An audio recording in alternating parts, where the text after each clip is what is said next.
সুপ্রিয় ভিউয়ার্সগণ, আপনারা যারা সরকারি চাকরি আইন ২০১৮ এর ১৫ ধারায় প্রদত্ত ক্ষমতা বলে জাতীয় বেতন স্কেলের আওতাভুক্ত সরকারি, বেসরকারি, স্বায়ত্তশাসিত এবং রাষ্ট্রায়ত্ত প্রতিষ্ঠানসমূহ, ব্যাংক, বীমা ও আর্থিক প্রতিষ্ঠান, বর্ডার গার্ড বাংলাদেশ ও পুলিশ বাহিনীতে নিয়োজিত কর্মচারী সরকারি প্রজ্ঞাপন অনুযায়ী বিশেষ ভাতা প্রাপ্ত হবেন। আপনারা জানেন যে প্রথম গ্রেড থেকে নবম গ্রেড পর্যন্ত চাকরিজীবীরা বিশেষ সুবিধা পাবেন 10% এবং 10 থেকে 20 গ্রেড পর্যন্ত চাকরিজীবীরা পাবেন 15% হারে। তবে যারা 10 গ্রেডের চাকরিতে যোগদান করে চাকরি জীবনে টাইম স্কেল অথবা সিলেকশন গ্রেড অথবা উচ্চতর গ্রেড পেয়ে বর্তমানে নবম অথবা অষ্টম অথবা সপ্তম গ্রেডে বেতন পাচ্ছেন, তারা কত পার্সেন্ট হারে বিশেষ সুবিধা পাবেন?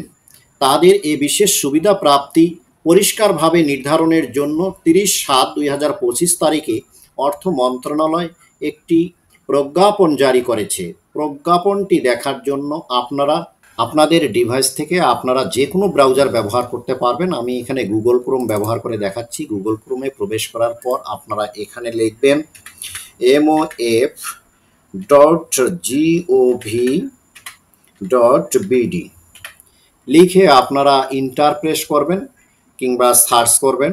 সার্চ করার পর আপনারা এরকম একটি ইন্টারফেস দেখতে পাবেন। এখানে এসে আপনারা এই যে 2 নম্বর যে ওয়েবসাইটটি আছে, government of the people's republic of Bangladesh, আপনারা এখানে ক্লিক করবেন। বলে আপনাদের সামনে এরকম একটি ইন্টারফেস চলে আসবে। আপনারা এখানে দেখবেন ইংলিশে করা আছে, আপনারা বাংলা করে নিতে পারেন। আমি বাংলা করে নিলাম। দেখেন পরিপত্র অথবা প্রজ্ঞাপন, এখানে আপনারা খুঁজবেন এই যে টাইম স্কেল, সিলেকশন গ্রেড, উচ্চতর গ্রেড প্রাপ্ত কর্মচারীদের বিশেষ সুবিধা প্রদানের ক্ষেত্রে বিবেচ্য গ্রেড নির্ধারণ। আপনারা এখানে এই যে ডাউনলোড পিডিএফ, আপনারা এখানে ক্লিক করবেন। করলে আপনাদের সামনে পিডিএফ কপিটি আপনাদের ওয়েবসাইট থেকে শো করবে। এখানে আপনারা বড় ছোট করে আপনারা দেখতে পাবেন। তবে এর চেয়ে ভালো হবে আপনারা কি করবেন, আপনারা এখান থেকে ডাউনলোডে ক্লিক করবেন।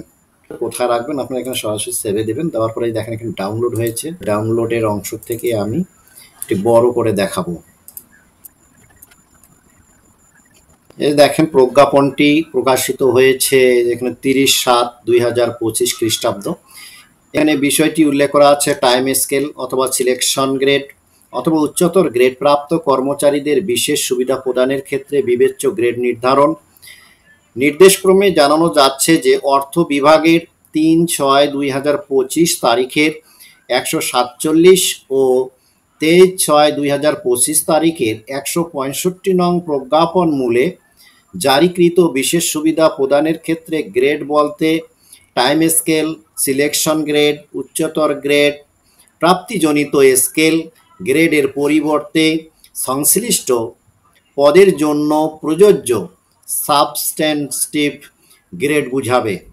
অর্থাৎ আপনি যদি 10তম গ্রেডে প্রথম যোগদান করে থাকেন, এরপরে যদি আপনার এই টাইম স্কেল, সিলেকশন গ্রেড বা উচ্চতর গ্রেড, প্রাপ্তিজনিত স্কেল গ্রেডের পরিবর্তন হয়ে থাকে, পরিবর্তন হয়ে আপনি যদি নবম গ্রেড কিংবা অষ্টম গ্রেড কিংবা সপ্তম গ্রেডে বর্তমানে আপনি বেতন পাচ্ছেন, সেক্ষেত্রে আপনার গ্রেড নির্ধারিত হবে কোনটি আপনি জানবেন। তখন আপনার গ্রেড নির্ধারণ হবে আপনার সাবস্ট্যান্টিভ, অর্থাৎ আপনার মূল যে গ্রেডটি ছিল, আপনি যত গ্রেডে আপনি যোগদান করেছিলেন ওই পদে, ওই পদোন্নতি যদি না ঘটে থাকে, তাহলে আপনার মূল পদের যে গ্রেডে আপনি যোগদান করেছিলেন সেই গ্রেড অনুযায়ী বিশেষ সুবিধা প্রাপ্ত হবেন। অর্থাৎ আপনি 10 গ্রেডে যোগদান করে থাকলে বিশেষ সুবিধাও আপনি 10 গ্রেড অনুযায়ী পাবেন।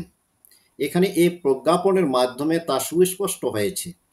আশা করি বিষয়টি আপনারও পরিষ্কার হয়েছে।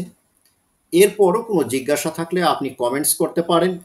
এই পেনশনারদের ক্ষেত্রে আপনাদের যে 23/6/২০২৫ তারিখে প্রজ্ঞাপন জারি হয়েছে, এই পূর্বের নিয়মেই বলবৎ থাকবে। অর্থাৎ পেনশন পুনঃস্থাপনকৃত কর্মচারীগণ সহ সরকার হতে পেনশন গ্রহণকারী কর্মচারীগণের ক্ষেত্রে যে সকল পেনশনারদের প্রাপ্য মাসিক পেনশনের পরিমাণ, এখানে কোনো গ্রেড উল্লেখ নেই, 17,389 টাকা ও তদূর্ধ্ব তারা 10% হারে এবং যে সকল পেনশনারের প্রাপ্য মাসিক পেনশন 17,388 টাকা ও তদনিম্ন তারা 15% হারে বিশেষ সুবিধা প্রাপ্য হবেন। তাদের ক্ষেত্রে কোনো গ্রেড বিবেচনা হবে না, শুধু পেনশন তারা কত পায়। যদি 17,389 টাকা থেকে উপরে পায় সেক্ষেত্রে পাবে 10%, আর 17,388 টাকার নিচে হলে পাবে 15% হারে তারা বিশেষ সুবিধা প্রাপ্য হবেন। আশা করি বিষয়টি আপনারা বুঝতে পেরেছেন, এবং আপনাদের কোনো প্রশ্ন থাকলে আপনারা কমেন্টস বক্সে কমেন্টস করে জানাতে পারেন। তো এতক্ষণ আমার সাথে থাকার জন্য আপনাকে অশেষ ধন্যবাদ।